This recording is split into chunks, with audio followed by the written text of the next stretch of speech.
Topic है nephron के भाग, क्लास 12th 10th और सिलेबस एनसीईआरटी और आरबीएससी बौद्ध। तो गाइज हम आज पढ़ने वाले हैं नेफ्रॉन के भाग कि जो नेफ्रॉन है छानने से संबंधित जो भी कार्य होते हैं वो सब नेफ्रॉन में होते हैं। और नेफ्रॉन के कौन कौन से भाग हैं उन भागों के बारे में आज हम डिस्कस करेंगे।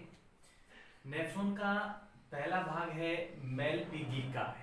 ध्यान रखना गाइस, नेफ्रॉन का पहला भाग है मेलपिगिकाय, इसके बारे में पढ़ने वाले हैं। जो मेलपिगिकाय है वो बोमन संपुट और केशिका गुच्छ से मिलकर बना हुआ होता है, या यूं कहें हम कि केशिका गुच्छ और बोमन संपुट मिलकर क्या बनाते हैं, मेलपिगिकाय, नेफ्रॉन का पहला भाग।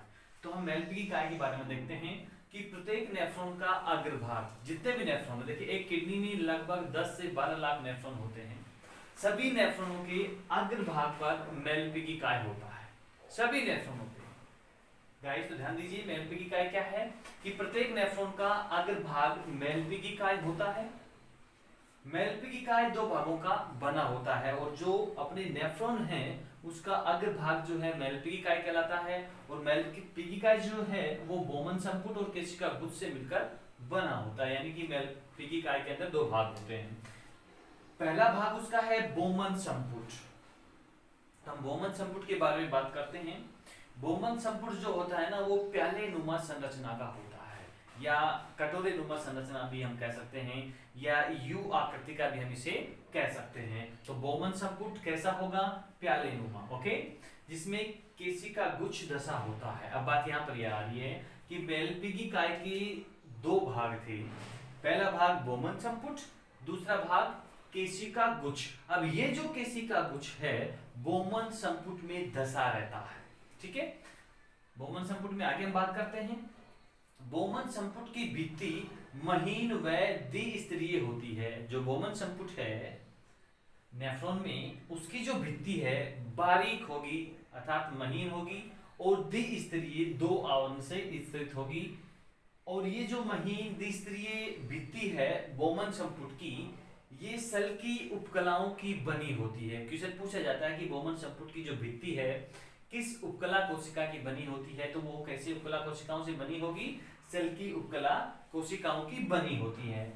इन सेल जो सेल की उपकला कोशिकाएं हैं इनमें विशेष प्रकार की कोशिकाएं पाई जाती हैं। ये ध्यान रखना कि बोमन संपुट की जो महीन द्विस्तरीय भित्ति है वो सेल की उपकला कोशिकाओं की बनी होती है और इनमें विशेष प्रकार की कोशिकाएं पाई जाती हैं जिन्हें पदाणु या पोडोसाइट कहा जाता है। अब गाइस आप ध्यान यहाँ पर ये देंगे कि जो ये पदाणु या पोडोसाइट्स जो हैं वो क्या करते हैं, वो केशिका गुच्छ का निर्माण करते हैं, किसके साथ मिलकर। ध्यान देना, अभी हम उसके बारे में डिस्कशन करने वाले हैं कि पदाणु जो हैं रुधिर कोशिकाओं के साथ की, जो रुधिर कोशिकाएं हैं उनके ऊपर भी भित्तियां होती हैं, तो पदाणु और रुधिर कोशिकाओं की जो भित्तियां हैं वो मिलकर केशिका गुच्छ का निर्माण करती हैं। हम एक बार दोबारा देख लेते हैं कि बोमन संपुट की जो भित्ति है महीन होती है, द्विस्तरीय होती है और सेल की उपकलाओं की बनी होती है। इन सेल की उपकलाओं के अंदर या बोमन संपुट की कोशिकाओं में या बोमन संपुट की भित्ति की कोशिकाओं में विशेष प्रकार की कोशिकाएं पाई जाती हैं जिन्हें पदाणु या पोडोसाइट हम कहते हैं। आगे बात करते हैं बोमन संपुट में, तो पोडोसाइट के प्रवर्ध, किसके प्रवर्ध, पोडोसाइट या पदाणु के प्रवर्ध एवं रुधिर कोशिकाओं की भित्तियां। गाइस शांति से ध्यान देंगे इस पर, कंसंट्रेशन के हिसाब से यहाँ पर देखिए कि पोडोसाइट, ठीक है, और रुधिर कोशिकाओं की भित्तियां मिलकर महीन ग्लोमेरुल्स कला का निर्माण करती हैं। क्वेश्चन पूछ लिया जाता है कि पोडोसाइट व रुधिर कोशिकाओं की भित्तियां मिलकर किसका निर्माण करती हैं, तो ग्लोमेरुल्स कला का निर्माण करती हैं। आगे चलिए, जिसमें अनेक सूक्ष्म छिद्र पाए जाते हैं जिनके कारण यह कला पारगम्य होती है। कौन सी कला, केशिका गुच्छ या ग्लोमेरुल्स कला। अब हमें यहां पर यह समझना है कि पोडोसाइट के प्रवर्ध जो हैं और रुधिर कोशिकाओं की जो भित्तियां हैं वो मिलकर क्या कर रही हैं, ग्लोमेरुल्स कला का निर्माण कर रही हैं। और गाइस यहाँ पर हमें ये बात जरूर समझ लेनी चाहिए, कि ग्लोमेरुल्स के अंदर ही निस्यंदन की क्रिया होती है, यानी कि सभी पदार्थों को छाना जाता है, या यूं कहीं कि प्लाज्मा में जो पदार्थ मिलके आते हैं सभी के सभी ग्लोमेरुल्स में ही छनते हैं। नोट कर लेना इस पॉइंट को कि ग्लोमेरुल्स के अंदर प्लाज्मा को छाना जाता है, जिसमें से विभिन्न प्रकार के पदार्थों को अलग कर दिया जाता है, रुधिर को अलग कर दिया जाता है। कई पदार्थ ऐसे होते हैं जैसे कोलाइडी हो गए, ये उस ग्लोमेरुल्स में नहीं चल पाते। इसका डिस्कशन हम करेंगे बारी बारी से, लेकिन अभी हम आपको ये बता देते हैं कि पोडोसाइट के प्रवर्ध जो हैं और रुधिर कोशिकाओं की जो भित्तियां हैं वो मिलकर ग्लोमेरुल्स कला का निर्माण करती हैं, और इन ग्लोमेरुल्स कला के अंदर अनेकों सूक्ष्म छिद्र पाए जाते हैं जो विभिन्न पदार्थों के लिए, यानी कि प्लाज्मा में विभिन्न पदार्थ आ रहे हैं उनको छानने का कार्य इनमें होता है, यानी कि वो पदार्थों के लिए जो ग्लोमेरुल्स कला है पारगम्य होती है। गाइस यहाँ पर मैंने बोमन संपुट का डायग्राम बनाया है जिसको हम समझते हैं। यहाँ पर मैंने ये ग्लोमेरुल्स को दिखाया हुआ है रेड से, जो रेड पाथवे मैंने बनाया है ये मैंने ग्लोमेरुल्स को दिखाया हुआ है। इधर अभिवाही धमनी को मैंने शो किया है। अभिवाही धमनी क्या करती है कि यूरिया युक्त रुधिर को, यानी कि अशुद्ध रुधिर को किस में लाती है, केशिका गुच्छ में लाती है। और केशिका गुच्छ को मैंने आपको पहले भी बता चुका हूं, केशिका गुच्छ जो है रस्सी को जैसे हम बल देते हैं ऐसा होता है, या महिलाओं की चोटी के समान ये पाया जाता है। अनेकों केशिका गुच्छ उपस्थित होते हैं, या यूं कहें कि हम एक तरीके से अभिवाही धमनी जो है ना, ये वाली अभिवाही धमनी लगभग 50 शाखाओं में विभक्त होकर केशिका गुच्छ का निर्माण करती हैं। इनमें छोटी छोटी महीन महीन 50 धमनिकाएं होती हैं जो मिलकर एक केशिका गुच्छ का निर्माण करती हैं। मैं भी डिटेल से आपको डिस्कशन करूंगा। तो देखिए अभिवाही धमनी का जो है अशुद्ध रुधिर को, जिसमें यूरिया भी मिला हुआ है, उसे लाती है। और कहां पे लाती है, केशिका गुच्छ में लाती है। और केशिका गुच्छ में छन्ने की क्रिया होती है। गाइस आप एक बार ये और चीज ध्यान देना कि रुधिर जो है रुधिर वाहिनियों में बहता है, ठीक है। रुधिर में विभिन्न पदार्थ होते हैं, विभिन्न कोशिकाएं होती हैं, कणिकाएं होती हैं, ये सभी की सभी केशिका गुच्छ में आकर छनती हैं। जो नहीं छनती हैं वो अपवाही धमनी के द्वारा आगे निकल जाती हैं। तो गाइस ध्यान रखना, अभिवाही धमनी का यूरिया युक्त रुधिर को केशिका गुच्छ में लाती है, यहाँ पर प्लाज्मा को छाना जाता है। छने हुए पदार्थ बोमन संपुट, ये मैंने बोमन संपुट बनाया है, छने हुए पदार्थ किस में आ जाते हैं, बोमन संपुट में आके इकट्ठे हो जाते हैं। और रुधिर जो है वो नहीं छन पाता क्योंकि रुधिर की कणिकाएं बड़ी होती हैं या कोशिकाएं बड़ी होती हैं, इसलिए वो उन छिद्रों में से होके नहीं निकल पाती। इसलिए शुद्ध रुधिर अपवाही धमनिका के माध्यम से आगे प्रवाहित होता रहता है। यहाँ पर मैंने दिखाया हुआ है ये समीपस्थ कुंडलित नलिका है। जैसे ही केशिका गुच्छ में निस्यंदन या छन्ने से संबंधित क्रिया पूर्ण हो जाती है तो बचा हुआ प्लाज्मा या पदार्थ जो है तरल अवस्था में वो समीपस्थ कुंडलित नलिका में जाता है। समीपस्थ कुंडलित नलिका में ग्लूकोज का, अमीनो अम्लों का, विटामिन सी का 100% अवशोषण हो जाता है, जबकि सोडियम का, पोटेशियम का, कैल्शियम का 75% अवशोषण समीपस्थ कुंडलित नलिका में होता है। यहाँ पर ये क्वेश्चन पूछ लिया जाता है कि समीपस्थ कुंडलित नलिका में किन किन का कितना प्रतिशत अवशोषण होता है। यहाँ पर मैंने दूरस्थ कुंडलित नलिका दिखाई है।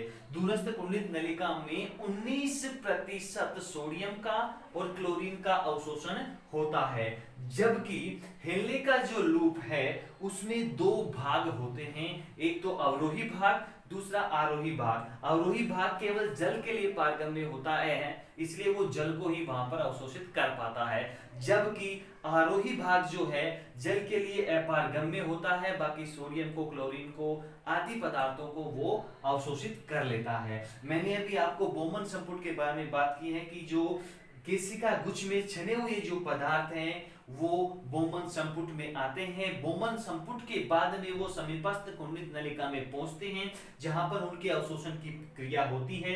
ये अवशोषण की क्रिया लगातार चलती रहती है, जिसके बाद में हेलने के लूप में जो बचे हुए पदार्थ है उनका अवशोषण होता है। उसके बाद दूरस्थ कुंडलित नलिका में अवशोषण की क्रिया पूर्ण होती है। जो बचे हुए पदार्थ जो होते हैं वो संग्रह नलिकाओं के माध्यम से शरीर से बाहर निकाल दिए जाते हैं। आगे हम बात करते हैं केशिका गुच्छ, जो अपने मेलपिगी काय का दूसरा भाग है। पहला भाग बोमन संपुट के बारे में हमने बात की। बोमन संपुट प्यालेनुमा संरचना होती है जिसमें केशिका गुच्छ दसे रहते हैं। केशिका गुच्छ जो होते हैं गुच्छे के समान होते हैं। अब बात करते हैं केशिका गुच्छ क्या है।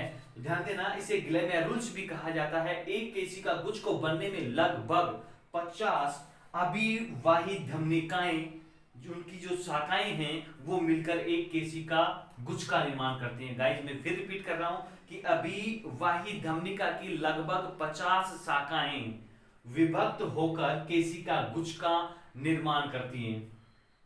अब देखते हैं केशिका गुच्छ के बारे में कि केशिका गुच्छ क्या है, जिसे ग्लोमेरुल्स हम कहते हैं। कि बोमन संपुट की गुहा में केशिका गुच्छ पाया जाता है। मैंने भी यहाँ पे रिपीट किया था कि बोमन संपुट जो है उसके अंदर क्या पाया जाएगा, केशिका गुच्छ या ग्लोमेरुल्स पाया जाता है। अब देखिए, अभिवाही धमनिका केशिका गुच्छ में रुधिर लाती है। अब ये अभिवाही धमनिका है कहां, तो ये अभिवाही धमनिका वक्र धमनी में होती है, यानी कि वक्र से जो धमनी निकल के आती है। देखिए सबसे बड़ी जो धमनी है, सॉरी मैं धमनी की बात नहीं करूंगा, यहां पर मैं ये बताना चाह रहा हूं कि बड़ी धमनी होती है, धमनी की छोटी शाखाएं जो होती हैं वो धमनिकाएं कहलाती हैं। तो ध्यान रखना कि अभिवाही धमनिका वक्र धमनी से निकलती है और वहां से यूरिया युक्त रुधिर को केशिका गुच्छ में लाती है, तथा अपवाही धमनिका जो है शुद्ध रुधिर को नेफ्रॉन या केशिका गुच्छ से बाहर ले जाती है। गाइस मैं इसको रिपीट कर रहा हूं कि वक्र धमनी से अभिवाही धमनियां या धमनिका केशिका गुच्छ में रुधिर लाती हैं तथा अपवाही धमनिका शुद्ध रुधिर को केशिका गुच्छ से बाहर ले जाती हैं। तीसरी बात हम करते हैं केशिका गुच्छ के अंदर अभिवाही धमनिका 50 शाखाओं में विभक्त होकर, मैंने भी आपको रिपीट किया था कि अभिवाही धमनिका 50 शाखाओं में विभक्त होकर केशिका गुच्छ का निर्माण करती हैं। अगली बात केशिका गुच्छ में हम ये करने वाले हैं कि ये जो अभिवाही धमनिका है जो अशुद्ध रुधिर कहें या यूरिया युक्त रुधिर कहें उसको ला रही है तो उनका व्यास ज्यादा होगा। अब छनेगा केशिका गुच्छ में वो अशुद्ध रुधिर, तो छनने के बाद में केवल रुधिर ही अपवाही धमनी में जाएगा तो अपवाही धमनी का व्यास कम होगा।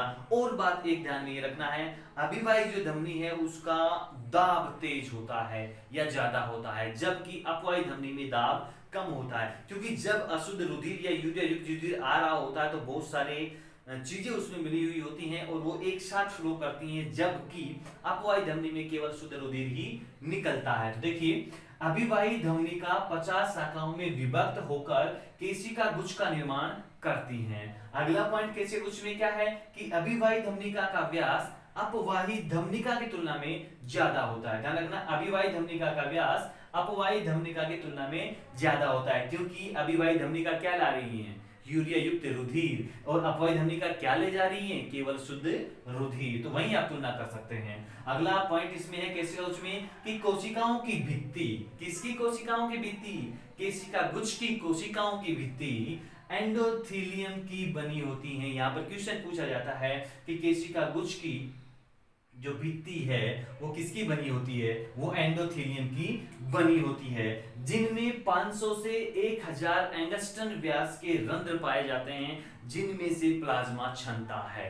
गाइस वापस रिपीट कर रहा हूं मैं इसको कि कोशिकाओं की भित्ति, किसकी कोशिकाओं की भित्ति, केशिका गुच्छ की कोशिकाओं की भित्ति एंडोथेलियम की बनी होती है। एंडोथेलियम की जो बनी हुई कोशिकाएं हैं उनमें 500 से 1000 एंगस्ट्रम व्यास के रंध्र पाए जाते हैं। ओके गाइस आगे चलते हैं।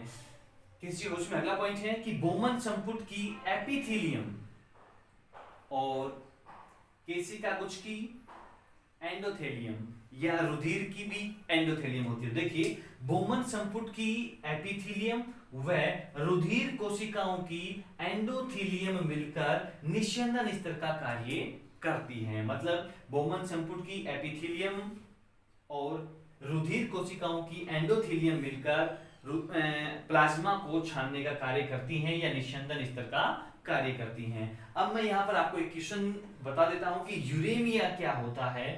यूरेमिया, यूरेमिया मिया मतलब बढ़ना, किसका स्तर, यूरिया का। और यूरिया का स्तर किसमें बढ़ेगा, रुधिर में, क्योंकि सभी पदार्थों को ले जाने का कार्य कौन करता है, रुधिर करता है। जब रुधिर में यूरिया की मात्रा 10 से 30 ग्राम पर 100 ml से ज्यादा हो जाए तो वह अवस्था यूरेमिया कहलाती है।